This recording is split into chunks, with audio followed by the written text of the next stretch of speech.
everyone. Thanks again for tuning in to Sam's Workshop. Hope you're having a wonderful day. Alright, so today we're going to be talking about Aetherbound by E.k Johnson. This is a science fiction novel. It can be categorized as a space opera, which is part of what drew me to the story. But something else I do love about Johnson's storytelling is how... Gosh, I wanna phrase this right for you. Not soft. She's impactful. You know, she really does. I hope I'm using the right pronouns for them. So I'm just gonna go with they. They are just really good at building really strong story in a very little amount of pages. And with Aetherbound, the story is broken up into parts. You have part 1, part 2, part 3, part 4, part 5. And it's a really nice progression of the story as a whole, and it's a really nice evolution of the story. What I thought was really interesting was each part begins with something outside of the story, but adds to it. The first part does build with the history of this universe that we are being introduced to, and I like this blend of science fiction and magic because you've got star mages, you've got electric mages, you've got gene mages. I thought that was something really, really interesting while also being unique at the same time. I don't think I've personally read something like that. How Johnson just blends together science and magic with her storytelling. I've read stories that do kind of do that, blend science and magic together, but I think this one at its core is really unique and very different in doing that. And I think it's great because you're following Pent. She is a gene mage, and you are seeing the coldness of space travel. So they have light speed, but they don't have warp drive. They kind of have gates, like stargates. We're just gonna call them stargates. That can be operated by, I want to say by your genes. So there are gates. They do exist, but they only exist in certain places. Like with the stargates. And only certain people can operate them, right? So everyone just kind of sticks to, they're only at stations as well. So if you're doing space travel, well then you're doing space travel for years.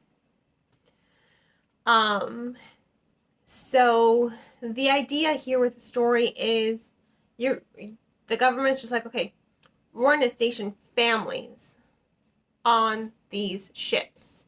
So it's your job to reproduce, to have star mages and electric mages, and make sure that you are able to transport goods and the like between planets.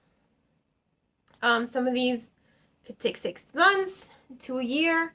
Pent, her entire life, her entire 18 years is spent growing up on this ship, and you're really seeing the coldness of space on this space travel. There is no warm, fuzzy, familial feeling here in this story. It really does reflect a lot later on in the story on Pent's characterization. I'm going to talk about that a little bit more in the future, but you're really seeing the coldness reflected. And I like that you're seeing the coldness reflected. There's also a lot of calorie restrictions. I do like that the author does begin the novel with a note to the reader. There are trigger warnings. These characters are counting calories a lot heavily. They basically live their lives on calorie accounts. Is that healthy? No. Especially not for growing kids. But in this space travel, Food is very restricted. You are only allowed as many calories as you need to function and survive and grow. That's it. If you are pregnant, you get more calories. That's it. So your place on the ship on the Harland is determined by, and the amount of rations you get are determined by what you contribute to the ship. Pent as a gene mage, her family pretty much treats her worthless, like she's worthless. And you're really seeing the coldness of space reflected in their personas. They don't care about her. All she is to them is what they all are. She's just another breeding machine. The fact that she is a gene mage means she could, in essence, create with her body and her magic more star mages. So it's very, everyone, all the women on the ship have no ownership over their bodies. They have no agency, no control. It's just like, it's your turn to have a kid, and a scene like that does happen. It's just like, it's your turn to have a kid, so come on, up on the table. Let's inseminate you already. And it's just like kind of horrific, but impactful to the reader, because I really do think it resonates with a lot of topics today about women's rights and having our own ownership and agency over our own buildings, bodies. Everyone has the right to control what they do with their body. I'm 100% for that. So I like that Johnson is touching upon this and how she uses that moment to propel Penn's story forward. Penn's like, oh, hell no, I am not cattle. I'm not going to be treated this way. It's not happening. I'm not doing it. So I like how she did it. I like how she decided to start hoarding calories, even at the cost of her own well-being, so that she could save herself in the future. And then when she's at the Brannock station, she meets Ned and Fisher, and the story starts to expand. So we have Fisher's perspective, we have Ned's perspective. They're the Brannock twins, and one of them's a star mage, one of them's an electro mage. And so they operate the station, and they both kind of hate their government. I don't want to spoil why, but their government does suck. Ned wants to not be on the station. He wants to be out there fighting the revolution. And Fisher, he wants to stay on the station because it's his home and he loves the people. It's a very different environment than the Harland. And you get to see that there's lots of warmth. There's lots of unity. There's lots of family. It's just like you're walking down the station. You're like, hey, Joe, how's it going? You know, kind of like that. Everyone's just like, hi, good morning, as you're walking through the station. And I think that that's great. It's a nice opposite of what the Harland offers Pent. And at first, when you meet Pent, Johnson does run the risk of alienating the reader. She does, because Pent is, again, she didn't grow up in a warm environment, so she just kind of thinks things very robotically, very practically, but you get to see her evolve as she's on the Brannock, as she's interacting with the Brannock twins.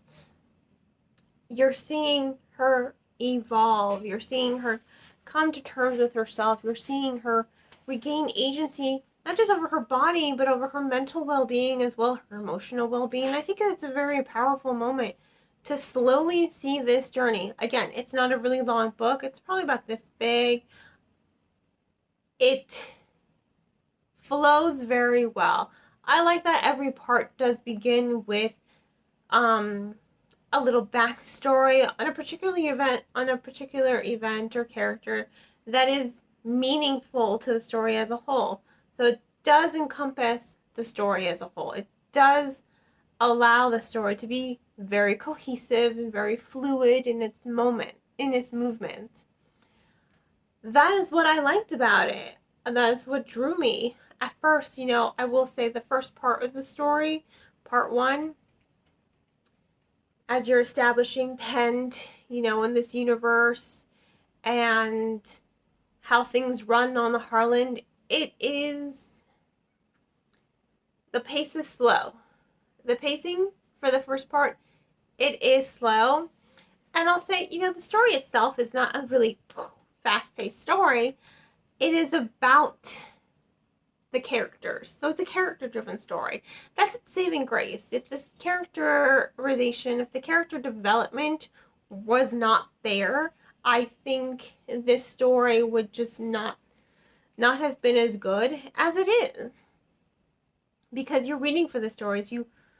You're reading to see Pent evolve. You're in awe of her gaining this agency and ownership over herself, and how she comes to be like, I am powerful.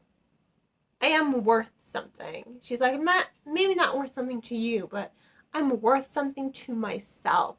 That is a really powerful moment. And she doesn't even say that explicitly. You're reading it and you're seeing it. You're seeing her emotions come alive. You're seeing her passion. You're seeing her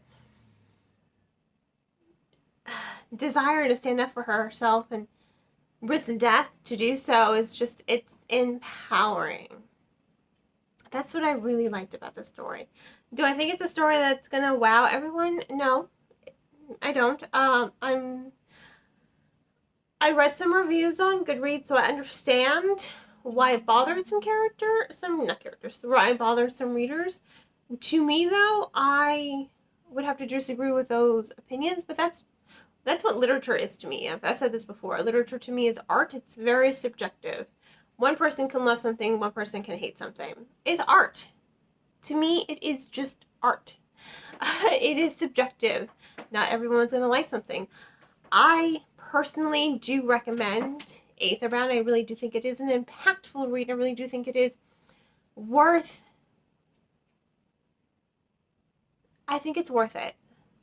If anything, just to like sit there and watch a woman, a female character, come into ownership and agency over her own body. I think that right there is just the most powerful and meaningful aspect of this novel.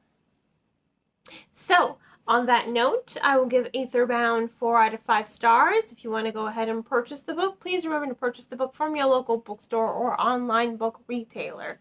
It doesn't have to be Barnes & Noble, but please support your bookstore. You know, the indie bookstore in your neighborhood. You can go on bookshop.org, where they will donate a percentage of your proceeds to a bookstore in your neighborhood that you maybe didn't even know about.